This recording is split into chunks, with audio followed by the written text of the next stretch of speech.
आप सभी का स्टडी विद प्रशांत एकेडमी में हार्दिक स्वागत है।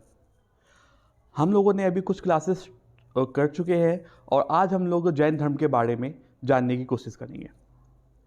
जैन धर्म की उत्पत्ति हुई कैसे? क्योंकि उस टाइम में धार्मिक जीवन में कुछ आडंबर बन चुका था, तभी दो धर्म निकल के आते हैं, जैन धर्म और बौद्ध धर्म। तो जैन धर्म के बारे में स्टार्ट करते हैं। तो प्रथम तीर्थकर जो थे जैन धर्म के, वो थे ऋषभ देव। जैन धर्म के प्रथम तीर्थकर ऋषभ देव थे। इनका प्रतीक चिन्ह था सांड। इनका प्रतीक चिन्ह था सांड। उसी तरह से हम लोग कुछ जैन धर्म के पवित्र तीर्थंकर की बात करते हैं। तो अजीतनाथ, कुछ हम इंपॉर्टेंट के नाम ले रहे हैं जिससे आप लोग नोट्स बनाते चलिए और लिखते चलिए। इनमें से जो इंपॉर्टेंट है, जो कि यूपीएससी लेवल में बहुत ही ज़्यादा एग्जाम में पूछे जाते हैं और सारे ही गवर्नमेंट में इनके नाम के बारे में और इनके प्रतीक चिन्ह के बारे में, इनके फेमस तीर्थंकर के बारे में काफ़ी ज़्यादा पूछा जाता है। सेकंड आता है अजीतनाथ। अजीतनाथ का प्रतीक चिन्ह जो था वो था हाथी। संभवनाथ, संभवनाथ का प्रतीक चिन्ह था घोड़ा। उसी अकॉर्डिंग आगे बात करते हैं। मल्लीनाथ, मल्लीनाथ का जो प्रतीक चिन्ह था वो था कलश। नेमिनाथ, नेमिनाथ का प्रतीक चिन्ह था नील कमल, नील कमल। अरिष्टनेमिका, अरिष्टनेमिका का प्रतीक चिन्ह था शंख। अरिष्टनेमिका का प्रतीक चिन्ह था शंख। पार्श्वनाथ, पार्श्वनाथ का प्रतीक चिन्ह था सर्प, सर्प यानी कि सांप। महावीर स्वामी, महावीर स्वामी का प्रतीक चिन्ह कहा गया है सिंह। महावीर स्वामी का प्रतीक चिन्ह बोला गया है सिंह को। ओके। ऋषभ देव, यहां पे लिख देता हूं सिंह। ऋषभ देव के बारे में ऋग्वेद, यजुर्वेद, अथर्ववेद, भगवत पुराण और श्रीमद् भगवत गीता से पता चलता है। ऋषभ देव का जन्म, ऋषभ देव का जन्म जो था वो अयोध्या में हुआ था। आप छोटे छोटे 1 पॉइंट नोट्स बनाते चलिए। हम लोग 1 मार्च से प्रॉपर तरीके से क्लासेस स्टार्ट करेंगे और आप लोगों का पूर्ण ज्ञान मिलेगा।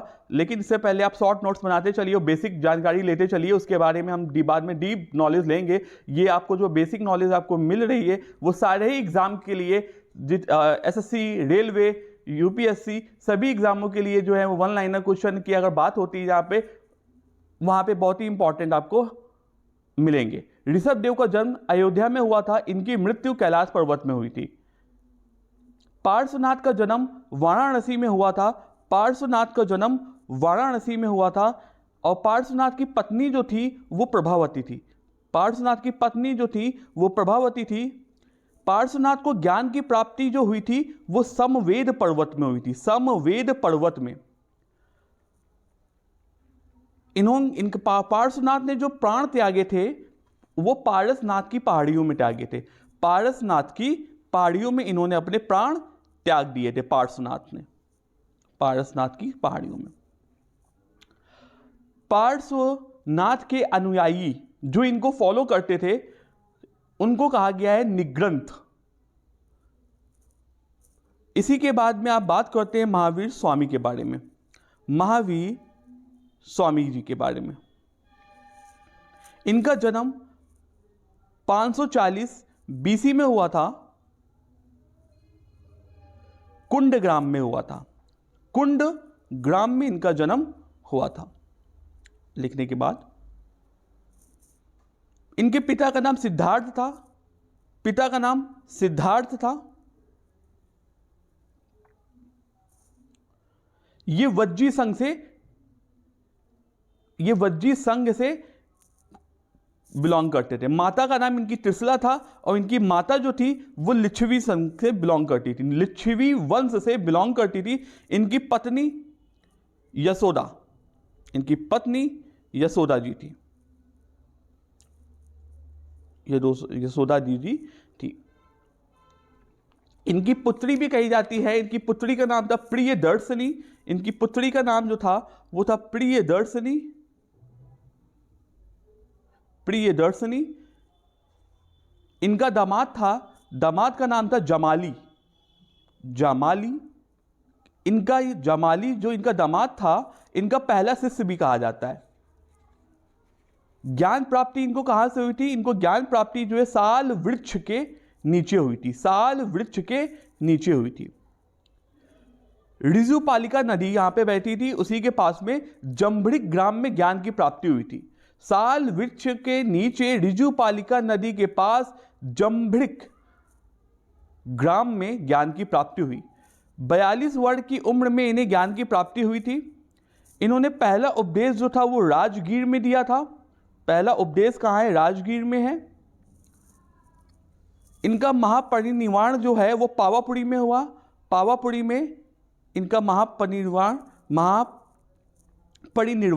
माना जाता है, पावापुरी में। जैन को मानने के लिए 5 बातों का मानना बहुत जरूरी है। एक तो आपको अहिंसा में विश्वास होना चाहिए। दूसरा, आपको सत्य में विश्वास होना चाहिए, सत्य में विश्वास होना चाहिए। तीसरा, अपरिग्रह, तीसरा पॉइंट आता है अपरिग्रह। अपरिग्रह का मतलब होता है संपत्ति को आप एकत्रित ना करें। अपरिग्रह का मतलब है संपत्ति को एकत्रित ना करें। आप नोट्स बनाते जाइए, लिखते जाइए। आज से आपका जैन धर्म पूरा कंप्लीट हो जाएगा। आपको कहीं और से कुछ भी सीखने की जरूरत नहीं पड़ेगी। पूर्ण ज्ञान आपको जैन धर्म का मिल जाएगा। और आप साथ में सब्सक्राइब भी करते चलिए, लाइक भी करते चलिए, शेयर भी करते चलिए, जिससे तैयारी करने वालों बच्चों को ये जैन धर्म के बारे में आज पूरा नॉलेज मिल जाए। अपरिग्रह के बाद चौथा आता है आपका आस्ते। आस्ते यानी कि चोरी ना करना।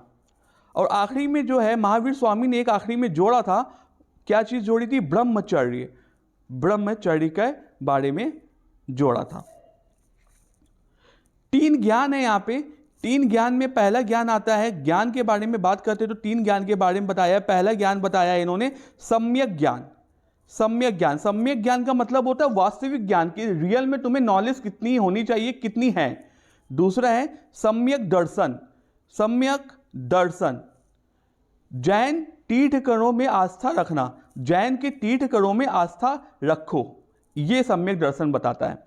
सम्यक चरित्र, सम्यक चरित्र बताता है इंद्रिय कर्मों पर पूर्ण नियंत्रण रखना, अपने इंद्रियों पे पूर्ण नियंत्रण रखना। जैन धर्म की मान्यताएं क्या क्या हैं?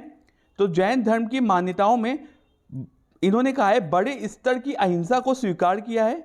जैन धर्म के अनुसार कर्म फल ही जीवन की मृत्यु का कारण है। जैन धर्म में वर्ण व्यवस्था की निंदा नहीं की गई है, यानी कि वर्ण व्यवस्था की निंदा इन्होंने नहीं की है, वर्ण व्यवस्था की निंदा नहीं की है। जैन धर्म संसार की वास्तविकता का स्वीकार करता है। जैन धर्म संसार की वास्तविकता को स्वीकार करता है, ईश्वर को नहीं मानता है। लेकिन इन लोगों ने ईश्वर को मानने से मना कर दिया है। इन्होंने कहा है कि जो भी संसार में बना है वो नेचुरली प्रकृति की देन है, इसमें ईश्वर का कोई भी रोल नहीं है। इसमें इसके अनुसार देवता तो हैं, लेकिन देवताओं को तीर्थंकर से नीचे रखा गया है। इन्होंने इनके जो जैन धर्म में तीर्थंकर हैं, तीर्थंकर को इन्होंने ऊपर रखा है और तीर्थंकरों को इन्होंने ऊपर रखा है, वहीं देवताओं को इन्होंने अपने तीर्थंकरों से नीचे रखा है। देवताओं को नीचे रखा है तीर्थंकरों से। जैन दर्शन वेदों को अस्वीकार करता है, यानी कि जैन दर्शन जो है वो वेदों को नहीं मानता है। ओके, आगे इसी के वेदों को ना मानना। मोक्ष को स्वीकार किया है इसने कि मोक्ष की प्राप्ति होती है जैन धर्म ने। जैन धर्म ने यह भी स्वीकार किया कि आत्मा को भी स्वीकार किया है इसने। और जैन धर्म का दर्शन जो था वो अनेकांतवाद था। जैन धर्म का जो दर्शन था वो अनेकांतवाद था, अनेश्वरवाद था और स्यादवाद था। अनेकांतवाद, स्यादवाद और अनेश्वरवाद था। अनेकांतवाद के बारे में देखते जरा, अनेकांतवाद होता क्या है, लिखता हूं जरा फिर से देखते हैं। अनेकांतवाद के बारे में मैं अनेकांत पे हेडिंग डाल दे रहा हूं और बाकी आप जो मैं बोल रहा हूं वो लिखते जाइए। जिस प्रकार जीव भिन्न भिन्न होते हैं उसी प्रकार उनकी आत्माएं भी भिन्न भिन्न होती हैं। इसके अनुसार आत्मा परिवर्तनशील है। अच्छी व बुरी आत्मा के बारे में अनेकांतवाद में बताया गया है। जिस प्रकार जीव भिन्न भिन्न होते हैं उसी प्रकार उनकी आत्माएं भी भिन्न भिन्न होती हैं। इनके अनुसार आत्मा परिवर्तनशील है। अच्छी व बुरी आत्मा के बारे में अनेकांतवाद में बताया गया है। वहीं दूसरी बात करते हैं स्यादवाद के बारे में, तो स्यादवाद में क्या बताया गया है? प्रत्येक काल में व्यक्ति का ज्ञान अलग अलग होता है। प्रत्येक काल में व्यक्ति का ज्ञान अलग अलग होता है। ज्ञान के लगातार 7 प्रकार हो सकते हैं, ऐसा इसमें बताया गया है। और इन 7 प्रकारों को सप्तभंगी बोला गया है। 7 प्रकारों को सप्तभंगी बोला गया है। ये बहुत क्वेश्चन पुटअप किया जाता है कि ये सप्तभंगी क्या है। ये 7 प्रकार के अलग अलग ज्ञान हैं। अनेश्वरवादिता, अनेश्वरवादिता में आता है कि इनका कहना है कि ईश्वर ने विश्व को नहीं बनाया है, इनके अनुसार सृष्टि आदिकाल से चलती आ रही है। ये था अनेश्वरवादिता में। अनेश्वरवादिता में जैन धर्म की मौलिक शिक्षाएं क्या थी? तो मौलिक शिक्षाओं में बताया गया है संसार को दुख का मूलक बताया गया है। संसारी है जो दुख का कारण है, दुख का मूलक बताया गया है। विभिन्न प्रकार की इच्छाओं से घिरे हुए सब कुछ त्याग दे, छुटकारा मिल जाएगा। अगर सब कुछ को त्याग दिया जाए तो हमको छुटकारा मिल जाएगा। अब बात करते हैं पुडकल। पुडकल क्या है? यहाँ पे प्रत्येक जीवन में जो आत्मा विद्यमान होती है वो सर्ववत होती है। पुडकल में ये बताया गया है। अब मैं फिर से एक बार पुडकल के बारे में रिपीट करता हूं कि प्रत्येक जीव में जो आत्मा विद्यमान होती है ना, वो सर्ववर्त होती है। जैन संघ की स्थापना महावीर स्वामी ने पावापुरी में की थी। जैन संघ की स्थापना मैं बोल रहा हूं, महावीर स्वामी ने पावापुरी में की थी।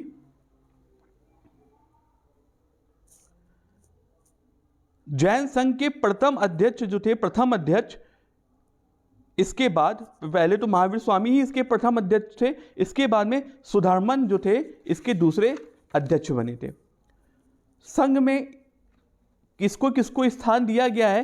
तो संघ में किनको किनको स्थान दिया गया है? तो पहली बात तो आता है आपके तीर्थंकरों को इसमें स्थान दिया गया है, और दूसरे हैं अरहंत को। अरहंत कौन होते हैं? जो निर्वाण के काफी करीब होते हैं, उन्हें बोला जाता है अरहंत। दूसरा इनको स्थान दिया गया है संघ में। आचार्य, आचार्य कौन होते हैं? जैन सन्यासी के समूह का जो प्रधान होता है, जैन सन्यासियों के समूह का जो प्रधान होता है उसे आचार्य बोला जाता है। उपाध्यक्ष, उपाध्यक्ष किसे बोला गया है यहाँ पे? तो जैन धर्म के संत को जो है यहाँ पे उपाध्यक्ष बोला गया है। भिक्षु भिक्षुणी, जैन धर्म में सन्यासी जीवन व्यतीत करते हैं। जो भिक्षुक होते हैं और भिक्षुणी होती है जैन धर्म में, वो सन्यासी जीवन व्यतीत करते हैं। अब आते हैं श्रावक और श्राविका। ये कौन होते थे जैन धर्म में? तो श्रावक और श्राविका जो थे आपके, श्रावक और श्राविका, श्रावक ये गृहस्थ होकर संघ के सदस्य हो जाते थे। निष्क्रमण, जैन धर्म में प्रवेश के लिए एक विधि संस्कार होता है। निष्क्रमण, अगर आप जैन धर्म में प्रवेश करना चाहते थे तो इसके लिए एक विधि संस्कार कराना पड़ता था, उसे बोला जाता था निष्क्रमण। चंदना, भिक्षुणी के संघ की अध्यक्षता थी। भिक्षुणी अभी जो देखा था उसके संघ की अध्यक्षता को बोला जाता था चंदना। वहीं बात करते हैं चेलना की, तो चेलना कौन होता था? चेलना श्राविकाओं संघ की अध्यक्षता थी। श्राविकाओं संघ की अध्यक्षता होती थी। श्वेतांबर और दिगंबर का कॉन्सेप्ट की बात करते हैं, तो श्वेतांबर और दिगंबर के बारे में, मगध में अकाल पड़ा और अकाल के दौरान भद्रबाहु के साथ कुछ लोग दक्षिण की तरफ चले गए। वहीं श्रवण बेलगोला कर्नाटक की तरफ चले जाते हैं। कुछ वहीं पे रह गए स्थूलभद्र के साथ में, मगध में ही रह गए, और कुछ दक्षिण भारत में चले गए भद्रबाहु के साथ। जो भद्रबाहु के साथ चले गए उन्हें दिगंबर कहा गया, और जो स्थूलभद्र के साथ रह गए उन्हें श्वेतांबर कहा गया। दिगंबर जो होते हैं वो नग्न रहते हैं। दिगंबर जो होते हैं वो नग्न रहते हैं। ओके। और श्वेतांबर जो होते हैं वे श्वेत वस्त्र पहनकर रहते हैं। स्थूलभद्र के साथ मगध में ही रहते थे ये लोग। जो स्थूलभद्र के साथ मगध में रहते, उन्होंने अकाल के बाद जब अकाल पड़ गया था तो भद्रबाहु के साथ उनके जो समर्थक थे वो दक्षिण भारत में श्रवण बेलगोला चले जाते, लेकिन अकाल के बाद में जब भद्रबाहु और उनके साथी फिर से मगध में आते तो मगध में आने के बाद में इनका विरोध किया जाता है। इनका विरोध किस लिए किया जाता है? उन पर आरोप लगाया जाता है कि अकाल के दौरान इन्होंने धर्म का पालन नहीं किया, अकाल के दौरान इन्होंने धर्म का पालन नहीं किया होगा और कुछ खाया भी होगा। ठीक है, श्वेतांबर और दिगंबर के अंतर के बारे में जरा देखते हैं। श्वेतांबर के बारे में और दिगंबर के बारे में कुछ अंतर क्या क्या है जरा देखते हैं। श्वेतांबर का कहना है कि मोक्ष प्राप्ति के लिए वस्त्र के त्याग की आवश्यकता नहीं होती, यानी कि ये वस्त्र को त्याग नहीं करते हैं। और दिगंबर का कहना है कि मोक्ष की प्राप्ति के लिए शरीर को जलाना होगा, तपाना होगा। वस्त्र की त्याग, ये वस्त्र पहनते हैं, ये वस्त्र दिगंबर जो है वस्त्र नहीं पहनते। श्वेतांबर का, इसके बाद आते हैं श्वेतांबर में, तो श्वेतांबर का कहना है कि स्त्रियां भी मोक्ष की अधिकारी हैं। इन्होंने स्त्रियों को समर्थन किया और स्त्रियां भी मोक्ष की अधिकारी होती हैं, लेकिन दिगंबर ने कहा कि स्त्रियां मोक्ष की अधिकारी नहीं होती हैं। श्वेतांबर कहते हैं कि कैवल्य के बाद भी भोजन की आवश्यकता पड़ती है। कैवल्य के बाद भी भोजन, कैवल का मतलब होता है पूर्ण ज्ञान, कैवल्य के बाद में भी भोजन की आवश्यकता पड़ती है। वहीं दिगंबर का कहना है कि कैवल्य के बाद यानी ज्ञान की प्राप्ति के बाद भोजन की आवश्यकता नहीं पड़ती है। श्वेतांबर मानते हैं कि महावीर स्वामी का विवाह हुआ था और वहीं दिगंबर कहते हैं कि महावीर स्वामी का विवाह नहीं हुआ था। श्वेतांबर 19वें तीर्थकर मल्लीनाथ को स्त्री मानते हैं, मल्लीनाथ को स्त्री मानते हैं जो कि 19वें तीर्थकर थे, और दिगंबर जो है वो मल्लीनाथ को स्त्री ना मानकर पुरुष मानते हैं। देखिए श्वेतांबर हमेशा महिलाओं का समर्थन कर रहा है यहाँ पे, लेकिन दिगंबर यहाँ पे महिलाओं का समर्थन नहीं कर रहा है। ये चीज़ें थी इनके अंतर के बारे में। आपको होप कि अंतर के बारे में पूरा क्लियर हो गया होगा ये चीज़ें।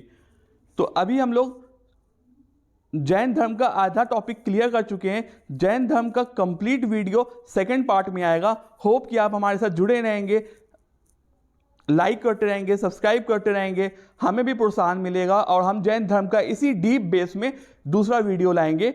और ओके, थैंक्स फॉर वॉचिंग।